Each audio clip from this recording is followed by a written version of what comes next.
ఇన్ని ఇయర్స్ నుంచి మ్యాచ్ చూస్తున్నారు కాబట్టి ఆర్సీబీకి ఎక్కడ మైనస్ అవుతుంది అనుకోవచ్చు. కర్నూలు చావుకి 1000 కారణాలు అంటారు కదా, వీళ్ళకి ఫస్ట్ ఆప్షన్లో మొదలవుతుంది. సరైన ప్లేస్ని తీసుకోరు, ఉన్న ప్లేయర్స్ని వదిలేస్తారు.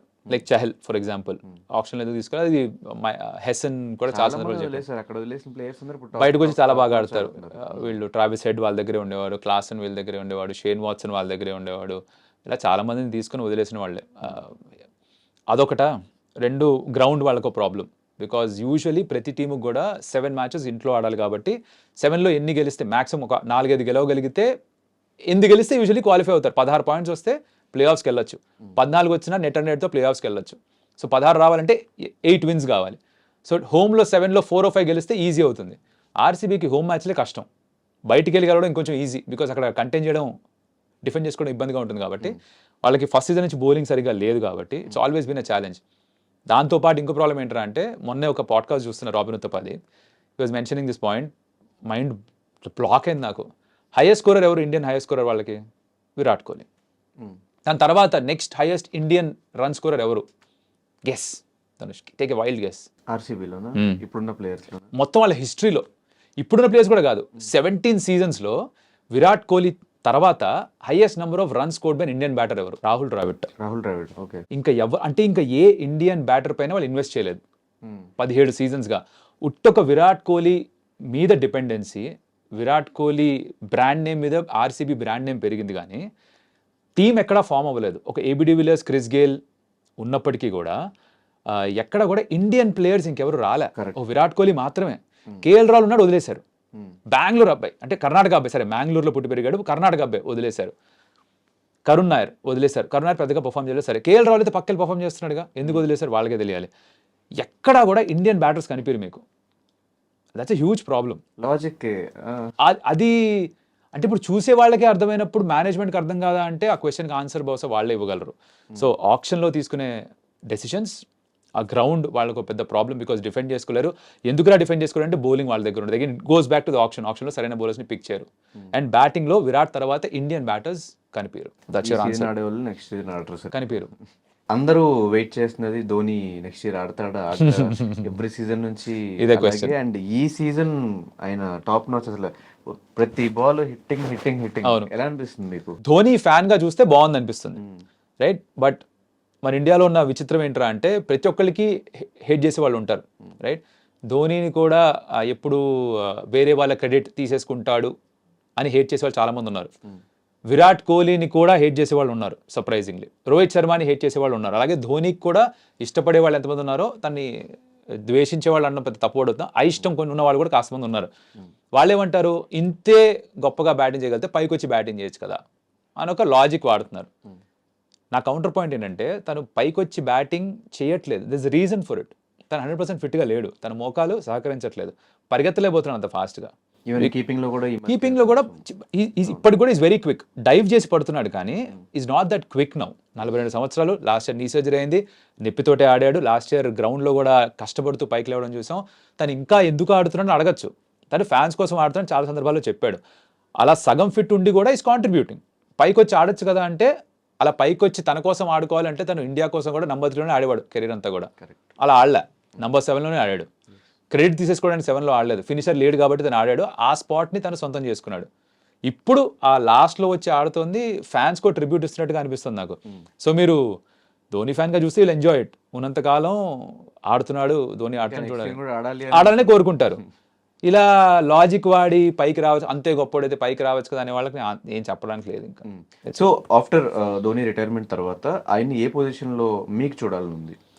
Indian coach or IPL franchise కోచ్గా కానీ ఇంకోటి బ్యాటింగ్ హెడ్ ఏదో ఒకటి?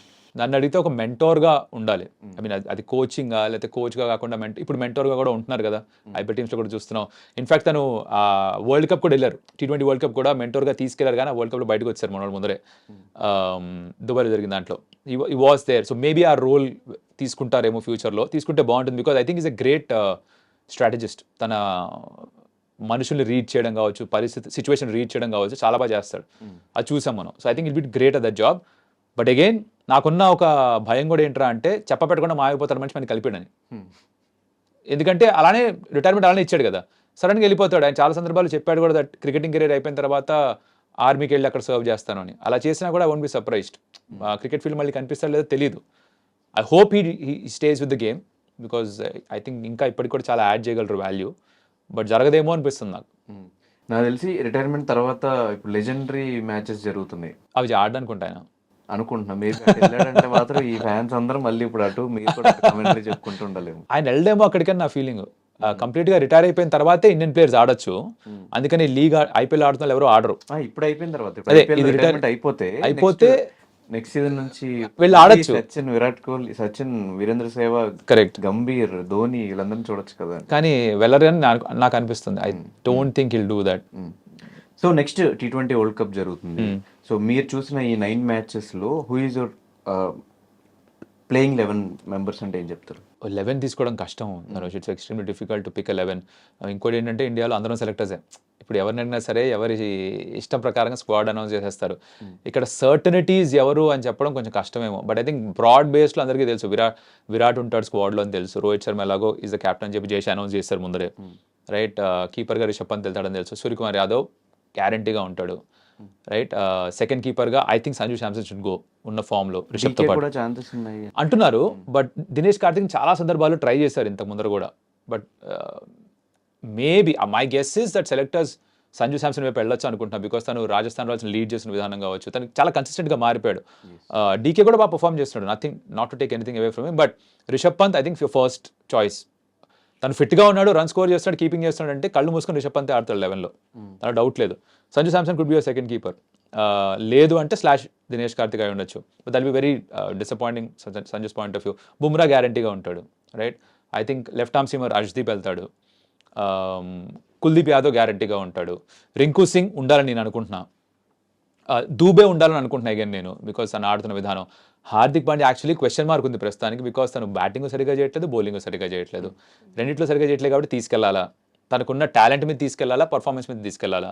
I think Dube is performing better, but Dube bowling చేయట్లేదు, ఓన్లీ బ్యాటర్గా ఆడిస్తారా? సో ఈ క్వశ్చన్స్ అన్నిటికీ ఆన్సర్స్ కావాలి.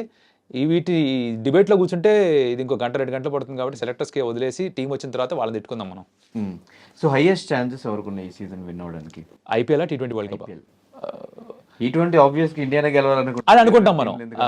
The heart will always say India for sure. ఐపీఎల్లో ఒక టీం అని చెప్పడం కష్టం. Because what I think is play offs దాకా వెళ్ళడం, ప్రిడిక్ట్ చేయడం కొంచెం ఈజియర్ ఏమో ఫామ్ చూసుకొని. బట్ ఇంకా దాని తర్వాత ప్లే ఆఫ్స్లో ఒక్కరోజు మంచి రోజు ఉండాలి, are 1 bad day you're out of the tournament, 2 good days you win the title. So అది చెప్పడం కొంచెం కష్టం. ఈ 4 చూసిన తర్వాత ఇంకా.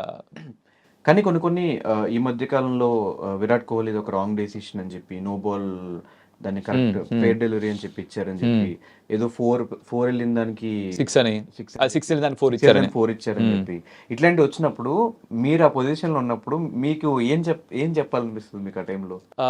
మ్యాచ్ చూస్తున్నప్పుడు ఆ 6-4 అది ఎవరో చూడలేదు, టు బి ఆనెస్ట్. అది వచ్చి వెళ్ళిపోయింది. తర్వాత రీప్లేస్లో బోల్డ్ మంది ఇనిషియల్గా పంపించింది ఏంటంటే అంటే అది చూడ్డానికి బౌండరీ దాటినట్టుగా అనిపించింది. బట్ వేరే యాంగిల్లో చూపించినప్పుడు క్లియర్గా అర్థమైంది అది 1 bounce 4 అని.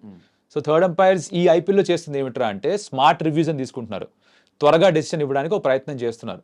సో ఎక్కువ మల్టిపుల్ యాంగిల్స్ తీసుకోకుండా వాళ్ళు ఒకవేళ కన్విన్స్డ్ అయితే ఇచ్చేస్తున్నారు డెసిషన్ తక్కువని, రైట్.